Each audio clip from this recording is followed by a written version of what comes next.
two groups, the local universe creative spirits and the adjutant mind spirits, function on the local universe level. Here is the only place in the Urantia book that you find a specific chronological delineation of the career of the creative spirit. This obviously should be read in conjunction with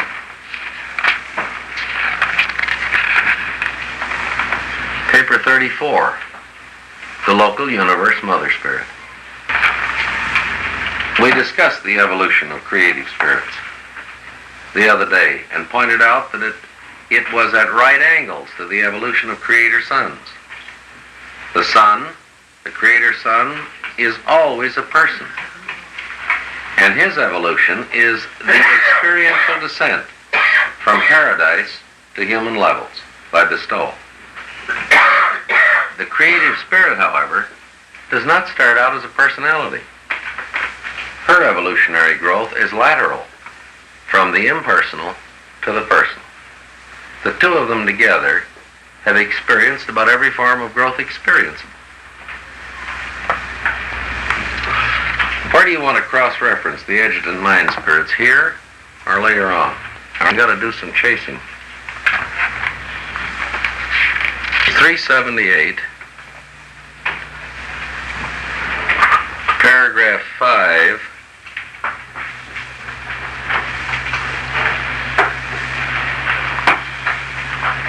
page 379,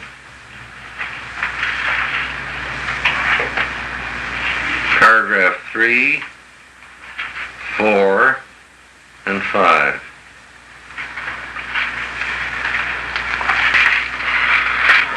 That's the discussion of the adjutant mind spirits in connection with the paper on the local universe mother spirit.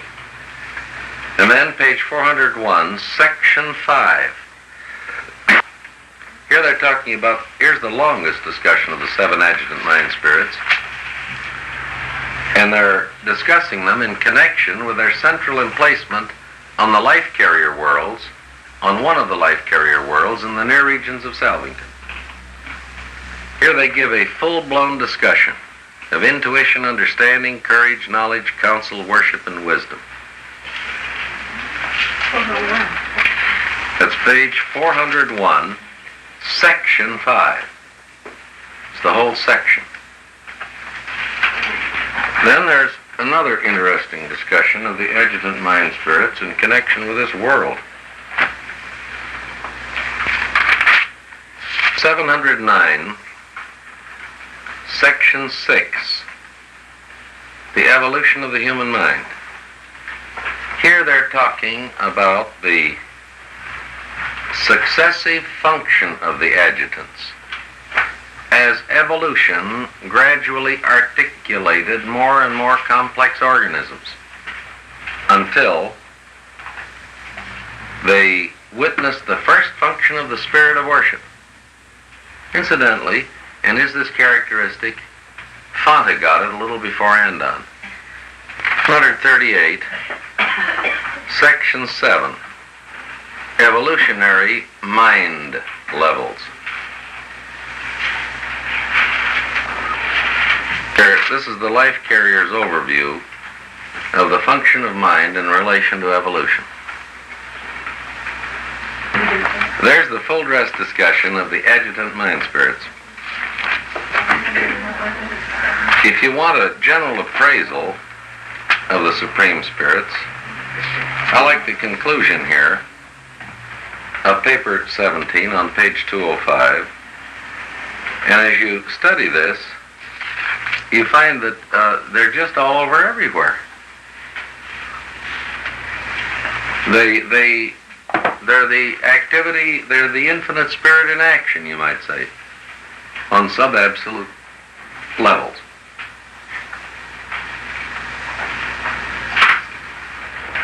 This brings us to the second group of personalities discussed in the papers. And we pretty well talked about the content of paper 18 because we've encountered the trinitized secrets of supremacy on the Father's worlds. We've encountered the eternals of days on the worlds of Havona, the ancients of days on the super-universe capitals, the perfections of days on the major sector capitals, the recents of days on the minor sector capitals. And here they stop functioning as rulers. The last two groups are ambassadors, the unions of days, Trinity ambassadors to the local universe capitals, and the faithfuls of days, Trinity ambassadors to the constellations. Are the systems left unguarded? No. The systems have assigned sentinels in observation, representing the supreme executives, as they also have associate inspectors resident on the capitals of the local creations. You'll recall that we encountered these 7 orders also in paper 10, because they're the first 7 members of the stationary sons of the Trinity. They're concerned with justice, among other things.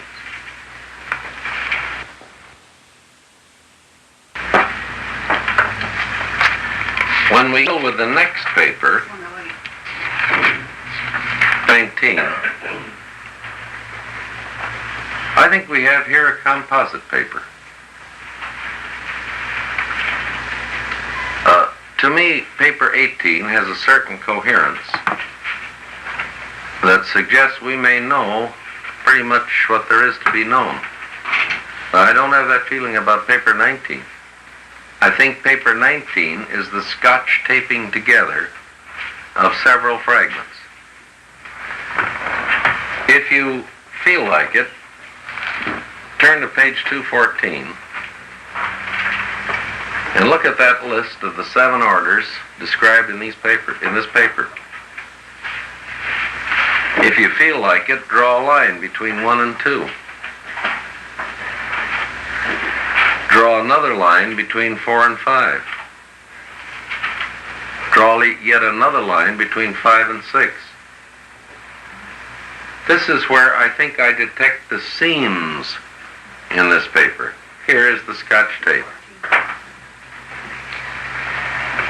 You see, Trinity teacher sons are hard to classify. They're Trinity origin beings, but they're also classified with sons. They're teachers.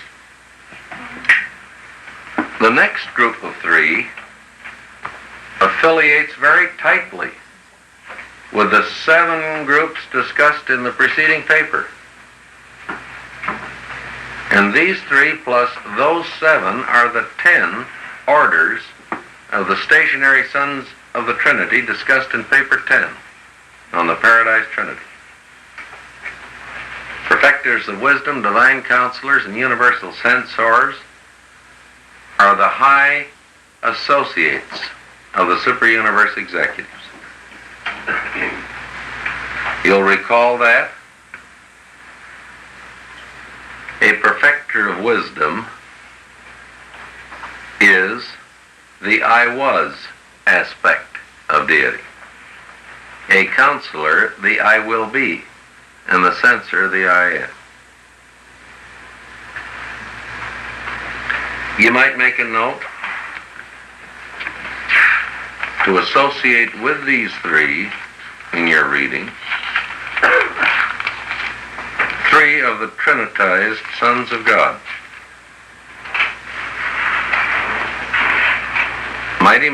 Page 245 and 6. Mighty messengers, those high in authority, those without name and number. These are Trinitized, adjuster fused, ex-finaliters. They also function in the administration of justice. They are the experiential associates of the perfecters of wisdom, the divine counselors, and the universal censors. Now when we get to the next order, inspired Trinity spirits, It's not like anything else in the paper. These inspired Trinity spirits are people that are pretty hard to know, even by Trinity origin beings. The author of this paper, a divine counselor, has this to say about them.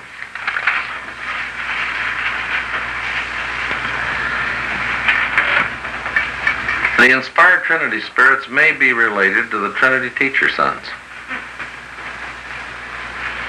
The Trinity teacher sons, among other functions, are devoted to the conscious enlightenment of the inhabitants of the grand universe. The author of this paper expresses the belief that the inspired Trinity spirits are devoted to the unconscious enlightenment of the inhabitants of the grand universe, and he offers evidence. The theory is offered here that some knowledge could not be consciously received. It would have to be unconsciously received. And he cites having talked with high beings who say, yes, we share this belief. In an interesting way, the inspired Trinity spirits are compared to thought adjusters. Each one can be picked up on the radar of a solitary messenger. I use the word radar figuratively. But at any rate, a solitary messenger has got a sensitive gimmick in him which will register the presence of an adjuster or will register the presence of an inspired Trinity spirit. Except with the adjuster, he gets a qualitative registry only. With an inspired spirit, he gets both qualitative and quantitative. So while he's writing this paper, there's one not over 25 feet away, and of the third power volume, which suggests there may be three of them in liaison. But of all the Uversa group, then there present, only the solitary messenger is at all aware of this presence. Now, let's cross-reference something about inspired Trinity spirits. 62, paragraph 4. These inspired Trinity spirits have got real hot jets. They can travel through space like a solitary messenger can, not like a slow-moving seraphim who's limited to 3 times the speed of light. And on page 262 they take note of the fact that every time you get a trinitized son of destiny, he goes to Vice Charrington and a solitary messenger goes with him. And solitary messengers are a finished creation. And he makes the obvious observation, no matter how many solitary messengers there are, if you keep drafting on them, we're going to run short someday. And what are we going to do? Is their place going to be taken by inspired Trinity spirits? And we can carry this one step further. 34, paragraph 3. They're discussing what happens when a whole local universe is settled in light and life. And now, for the first time, a core of the inspired Trinity spirits are assigned to the union of days. He's the ranking Trinity origin being in the local universe. So, maybe, we're going to run out of solitary messengers. Maybe their place will be taken by these inspired Trinity spirits.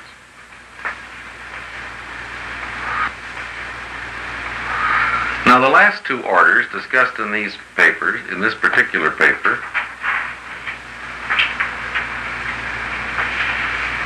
are stationary citizens.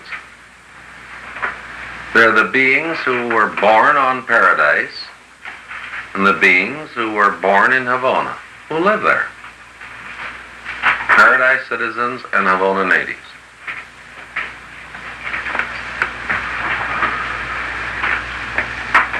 We've already cross-referenced Havona natives in the discussion of Havona. Don't think we need to do anything more about that here, do we? We've chased them all over.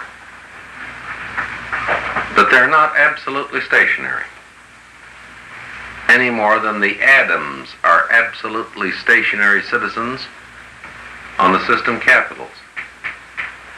These Havona natives do some growing. They even enter the mortal core of the finality.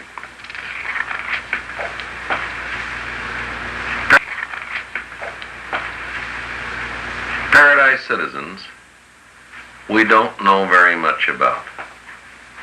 There isn't much known. They don't discuss them very much.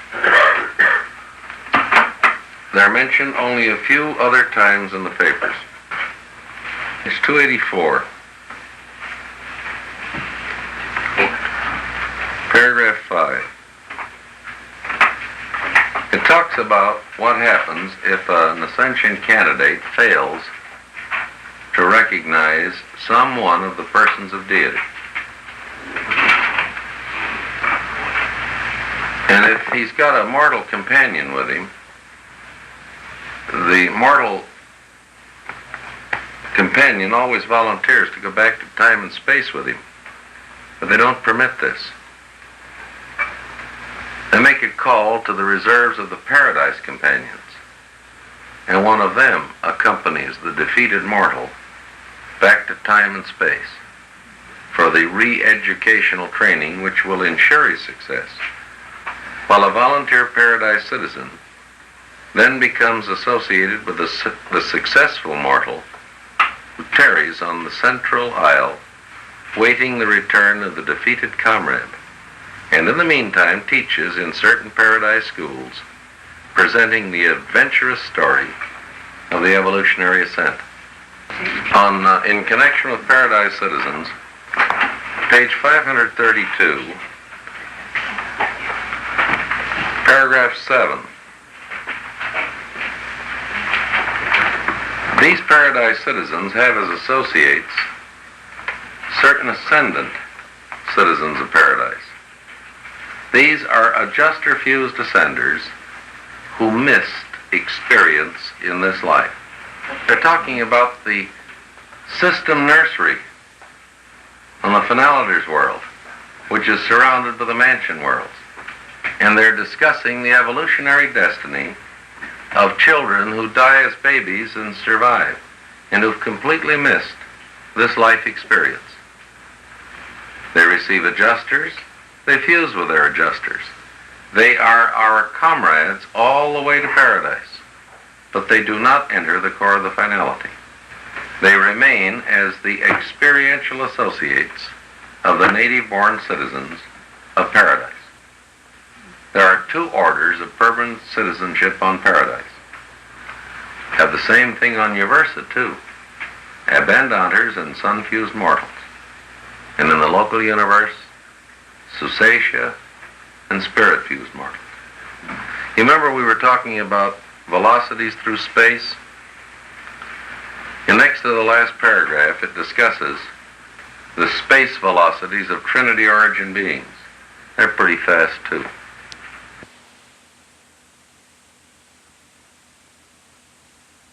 Suns are blazing and dark islands are cold. But I gather from this text that a dark island of space is about as massive as a pretty big sun. And then you've got little space bodies. And then you've got in-betweeners, like the world we live on. And then you've got architectural worlds, worlds that are built. These architectural worlds take an awful lot of job of building. Yeah, read over on page 358, last paragraph. They tell about how long it took to build Salvington. From the initial moves of the power centers and physical controllers to the arrival of the living staff on the completed spheres of Salvington, there intervened a little over 1 billion years of your present time. I want to tell you something. This is a job, building an architectural world. That's hard work. Construction of Salvington was immediately followed by the creation of the one, should be construction there, they're using creation very loosely, aren't they? By the creation of the 100 headquarters worlds of the projected constellations and the 10,000 headquarters spheres of the projected local systems. To take note of the last paragraph in this section, on page 175, third paragraph. If all architectural worlds had been constructed, there'd be slightly less than 500 billion of them. That's a lot of spheres, you know it.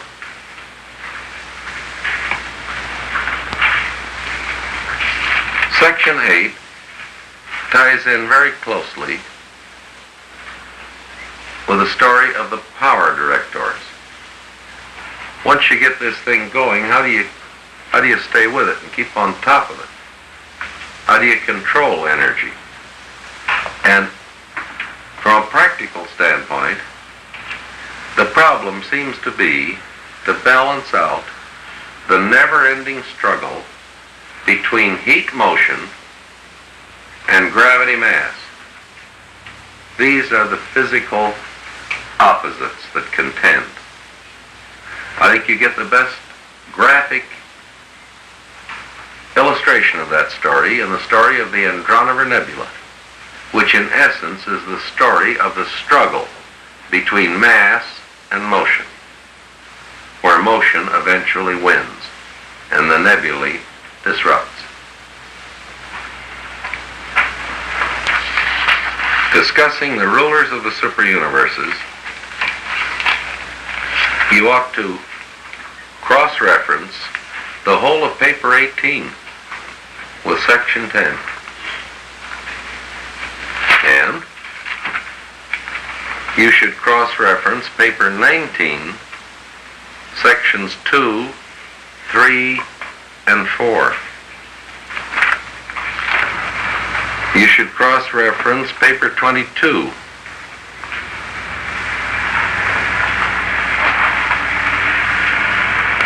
Sections 2, 3, and 4. Mighty messengers, those high in authority, those without name and number. You should particularly cross-reference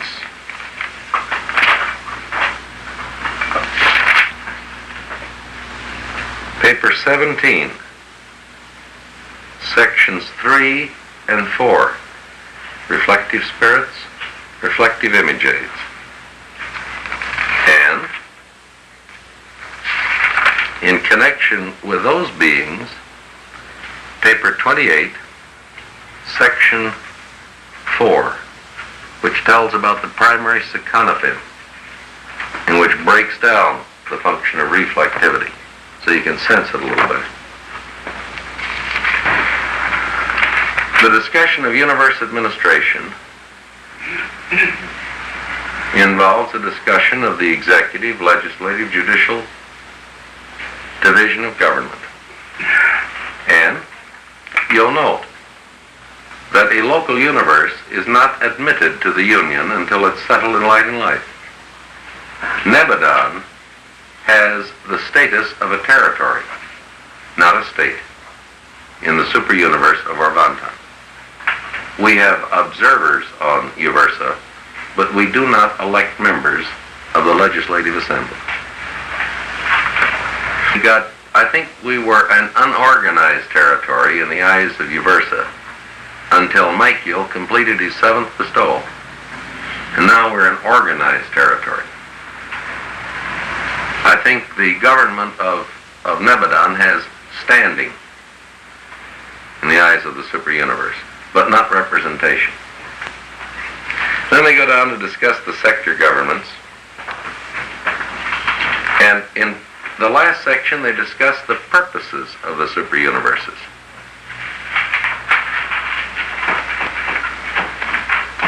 Please note that there are 7 major purposes unfolding in the 7 super-universes in the present universe age. And we know only one purpose. We know about only one project. That's us. And I gather that these 6 other projects are just as important as the project of perfecting human beings and assembling them in the core of the finality. So, we know that we have not only an abbreviated story, but we have an abbreviation of only 1/7 of the story.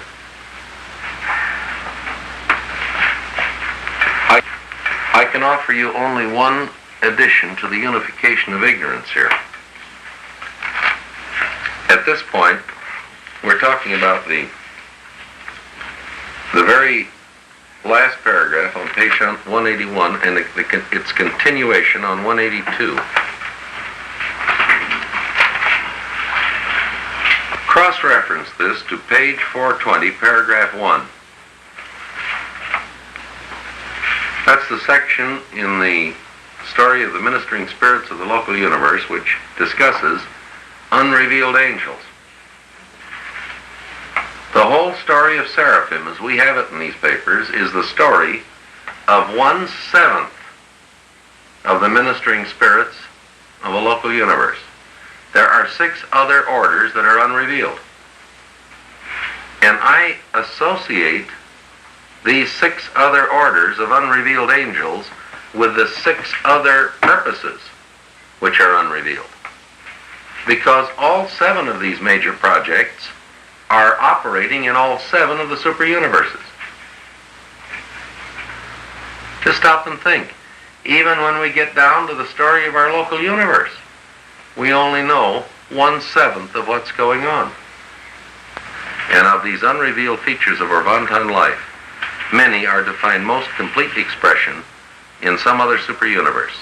The 7 purposes of super-universe evolution are operative throughout all 7 super-universes.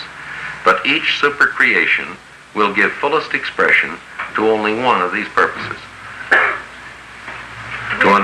To understand more about these super-universe purposes, much that you do not understand would have to be revealed.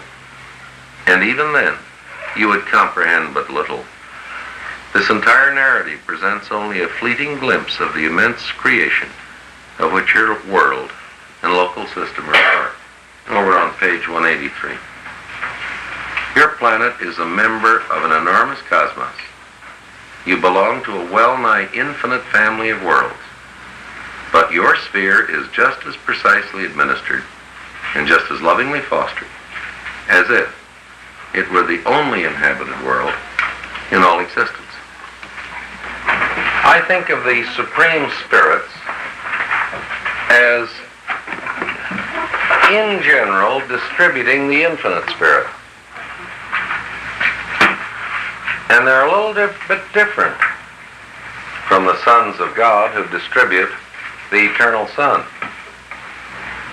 All sons of God that we know anything about are definitely, unmistakably personal.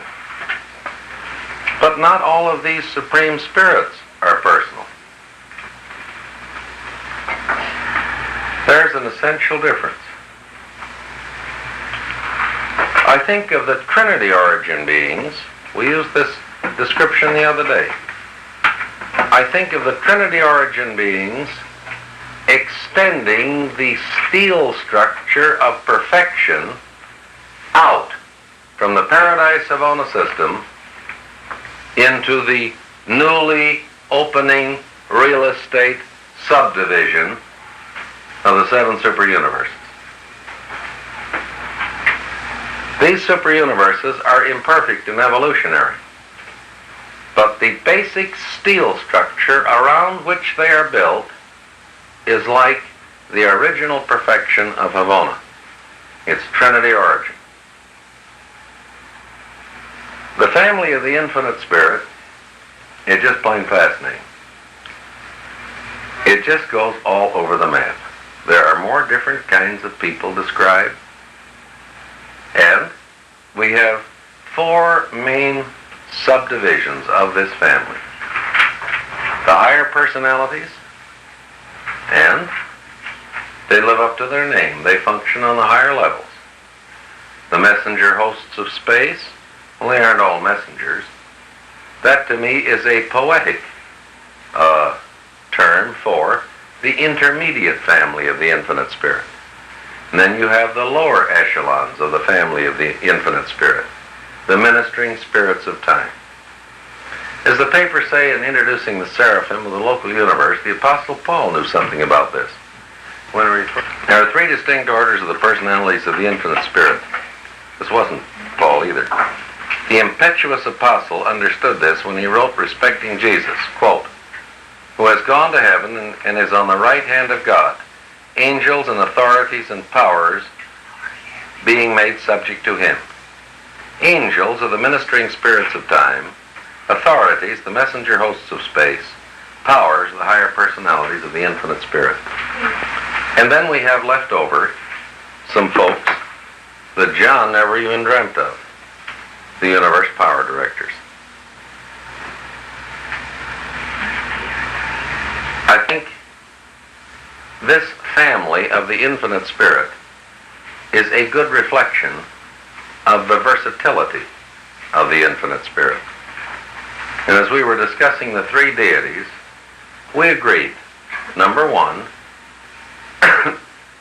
the universal Father is not too far away from an expanded, de-anthropomorphized God concept as you might find in Christianity. The eternal Son, yes, technically is not Jesus of Nazareth, but in spirit, no difference. Again, you de-anthropomorphize and expand.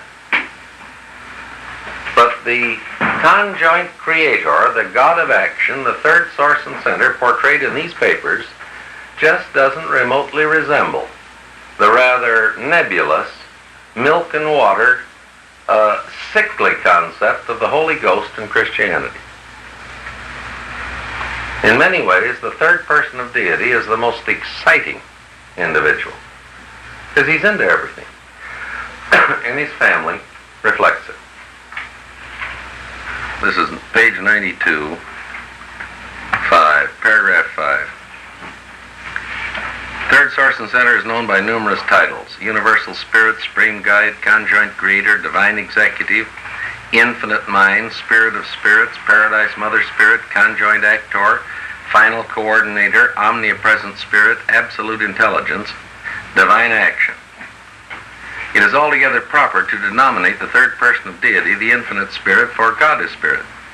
But material creatures who tend toward the error of viewing matter as basic reality, and mind, together with spirit, as postulates rooted in matter, would better comprehend the third source and center if he were called the infinite reality, the universal organizer, or the personality coordinator.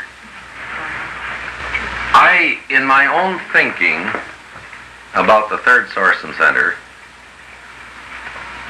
when I think of him as operating in the three different domains of energy, I think of the infinite spirit as ministering the spirit of the eternal Son. I think of the universal manipulator as the third source operating the circuits of paradise and monkeying around with mass and matter and motion. And then I think of the absolute mind as the third phase of the third source and center. Universal manipulator, absolute mind, infinite spirit, and always the God of action. Let's have at the Supreme Spirits. If you'll notice, there are two papers on the Supreme Spirits, because they have so much to say about the seven Master Spirits that they separate them from the other six Supreme Spirits.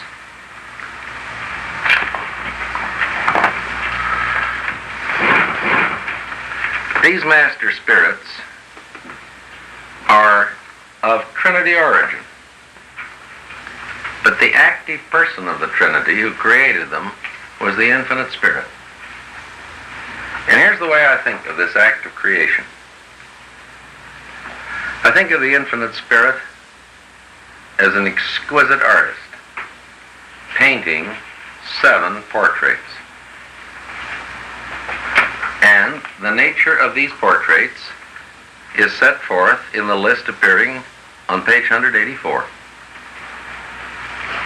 First, the infinite Spirit painted a portrait of the universal Father. And that's Master Spirit number 1. Only, this is a little more understandable, because the infinite Spirit left out all of the absoluteness of the Father, but included all of the finiteness and all of the absoniteness. This is a portraiture of the Father as supreme and as ultimate, even as supreme ultimate. Or, as we call this our firehouse, you folks who came here today. It's a 3-story firehouse, and the line running down the middle is the pole that the firemen slide down on. And I want that pole there, because that's the personality of the universal Father, which is contactable on any level of the firehouse. You follow me? The first floor is finite. The top floor is absolute. The middle floor is absonite or transcendental. What the infinite Spirit painted was the portraiture of this center pole as it extends through the first and second floors, but not the third. Having done this, the infinite Spirit painted a picture of the eternal Son, then sat in front of a mirror and did a self-portrait, and then started painting composite portraits. A composite of the Father and the Son,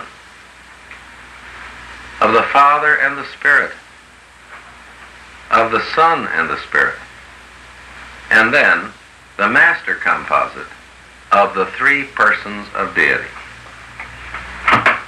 And this 7th portrait is not a portrait of the Paradise Trinity. It is a portrait of the 3 personalizations of deity.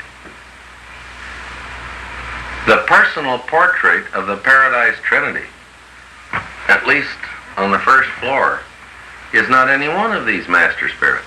It's the Supreme Being. You might know that each of these master spirits sustains a special relationship to some one of the Father's worlds, because this is the exact processional of the Father's worlds. Divinington, like the Father. Sonarington, like the Son. Spiritington, like the Spirit. Vicecharington, like the Father-Son. Solitarington, like the Father-Spirit. Seraphington, like the Son-Spirit. Ascendington, like the Father-Son-Spirit. Same pattern, isn't it? And each of these master spirits sustains a special relationship to one of these worlds of the universal Father. What you have here is a distribution of the 3rd source and center on all sub-absolute levels. These master spirits are not just finite. They're transcendental absonite beings, as well as finite functional beings.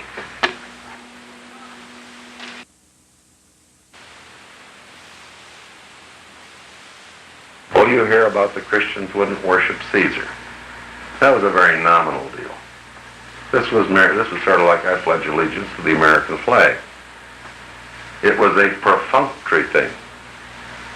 It was only technically worship. Christianity's real contenders were Mithraism, the cult of Addison's Sibylle, the cult of the Great Mother, which I think Christianity finally whipped by glorifying Mary. They took the Great Mother over. And if you want to read about this, Angus is one of the best authorities.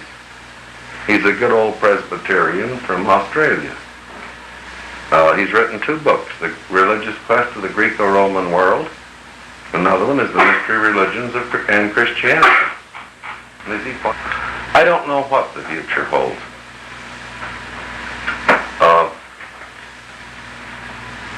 Paul here had his counterpart in Simon Peter.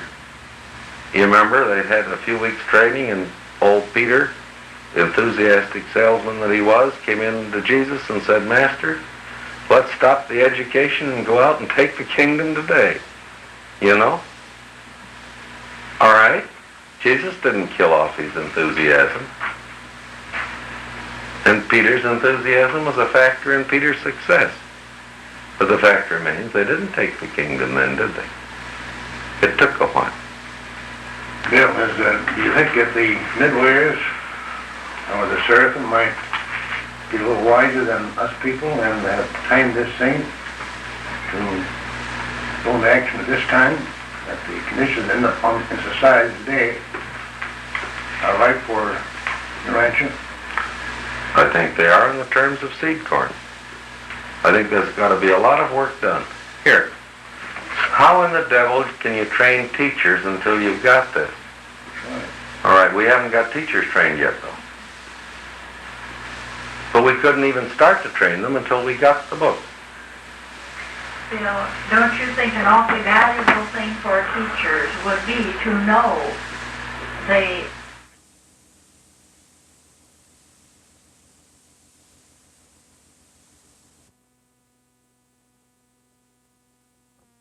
reality situation of having a loving parent and of being a member of a family group. Each member of a family profits from the righteous conduct of every other member. Likewise must each member suffer the immediate time consequences of the misconduct of every other member. Families, groups, nations, races, worlds, systems, constellations, and universes are relationships of association which possess individuality, and therefore does every member of any such group, large or small, reap the benefits and suffer the consequences of the right doing and the wrong doing of all other members of the group concerned. But one thing should be made clear. None of these fraternal consequences of misbehavior in the group can ever jeopardize your eternal prospects or in the least degree deprive you of your divine right of paradise ascension and God attainment. You suffer the time consequences, but you're not penalized in eternity. You know, that's awfully tight reasoning, isn't it? You want a loving father? You want to be a member of this family? Then you're going to be affected not